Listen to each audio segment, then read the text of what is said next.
Where are we headed, guys?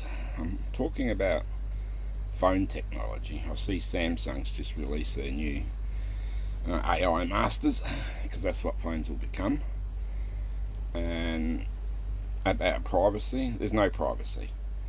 When Apple will say to you, we're concerned about your privacy and this is all about your privacy, what they actually mean is we don't want anyone else to have your data, but we want the lot. Okay? Excuse me. Now, the new iPhone, the iPhone 16, is the most amazing, incredible spying device ever created. Right?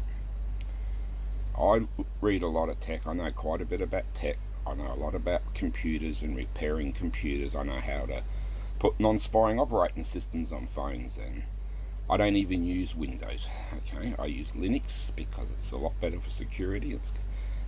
Bill Gates called it Windows because he's looking in the window all the time. You got it? And he left it on purpose. It was left full of holes, but Bill Gates done nothing. He's nothing. He's not a coder. He stole it. He stole DOS off of his university. Mate, he committed suicide in the end. This guy. I can't say it personally because I've never researched whether it really connects to that or not. Who knows?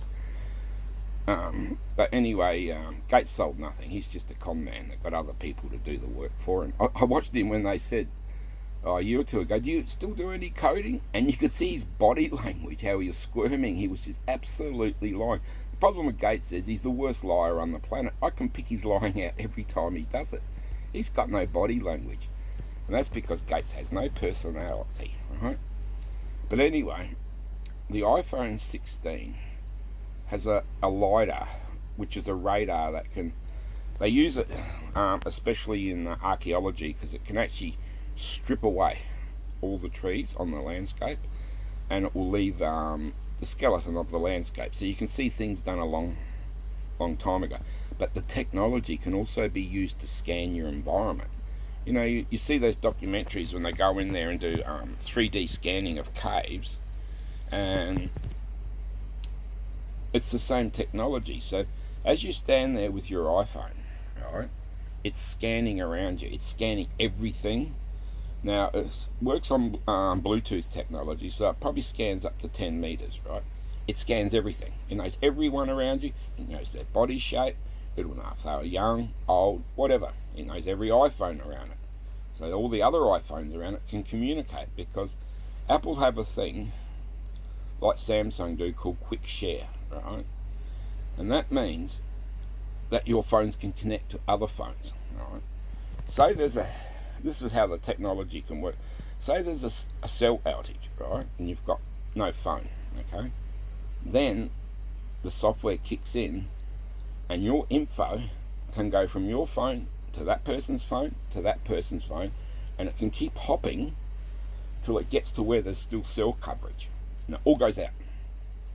And this all happens using your phone without your permission.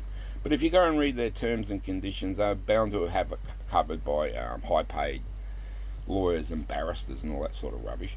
So there's a couple of things it's doing, right? So what it's basically got is a complete profile on you. Same as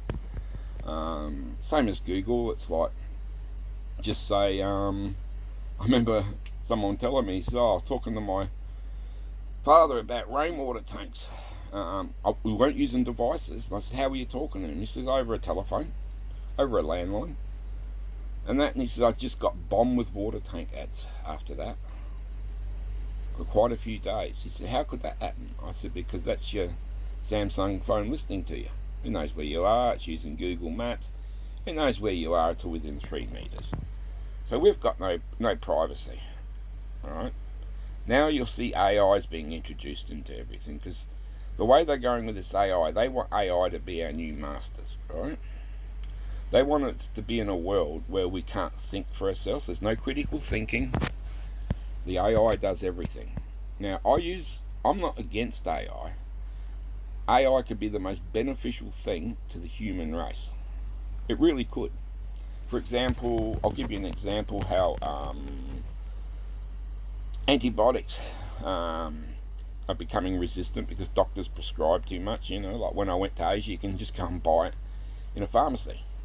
They just sell it to you. You just got to say amoxil and buy it. So they used AI, and it's actually found a new antibiotic that's not resistant. So there's a good way of looking at it. You can take X-rays and scans, and that AI can see things that doctors can't see. So in that thing, it's fantastic technology. But the problem is all the wrong people are running it. All these guys that want to censor us, spray poisons on us, bring us to nuclear war, take our food away, all those people are the masters of AI. So when the chief engineer of Google, I watched his whole interview, when he quit, right, he was the guy developing it, and I listened to what he said. And what he said is he had an agreement with Google not to put this AI live on the internet until it was prime time, ready, and had all the safety precautions. He then found out that somehow they slipped it in, and it's already live. It's already there. And he says when I saw the interview, he said it would have been aware and sentient by October last year, right? Which means it's already there. It's already embedded. He quit over it. Right? He quit. He said, I'm not going to be part of this. And they said, this is the plan all along. This is the whole plan, they told him. And what they said, well, what do you think? He said, I'm telling you now, if we don't control this stuff, we're looking at Terminator movies, right? Because he said, this is your new master. He said, this will control every operation in the world, everything. It's going to happen to all the jobs. Everyone loves Musk. What happens when he makes robots and he completely replaces all your jobs and you've got nowhere to work? What do we do then? You think Musk cares about that? Of course he doesn't. He's like all these billionaires. They're obsessed with being noticed, and they're obsessed with wealth and being part of the club. There's a club. It's a cult. I don't know if I'm even allowed to talk about any of this stuff on YouTube, but I'm telling you what, I'm going to talk about it anyway, because it should be talked about. So what I'm just saying is be very careful with your phones. You can turn your Apple phone off or your Samsung phone off. You can turn them off and they can track you. And I can tell you how they do it. Every computer device has to have a small part, a battery area in it for the CMOS. Right? And the CMOS is this set of instructions to start the device up. The BIOS is commonly known in the world of tech, and has all the different parameters for the operating system to join up with the hardware and start. It's like shaking hands, basically. So that stays active. So your phone's off and that's active, and that still has connection to satellite. You cannot escape. The only way you can escape is to leave your phone at home or buy a Pixel phone from Google and have someone like me de-Google it. And what happens is when you can't touch Apple phones. Apple phones are locked. But Google made their operating system open source. That's how they did it. So everyone can look at it, and you can go in it and you can actually look at it and see what's going on in it. So people have used that, and they've made their own operating source called Lineage. And it has nothing Google in it. But the smart thing is you can still use Google services if you know what you're doing. So you can still use them. It's just what they do is they put it through a sandbox. And a sandbox is basically an area between you and them. So the traffic doesn't go to you. So they don't see who you are. They only see them. So you can still get around it, but you need to put the Lineage operating system on. It's very simple nowadays. You can use a Windows computer, a Linux computer. You do it through a web page, right? And there's instructions, there's app stores, there's alternative apps. And Google can't track you. No one can track you with this operating system. That is the only way you can truly be free. So I don't know who's into listening to this stuff, but if you do or don't, I've just got it off my chest because I need to tell people.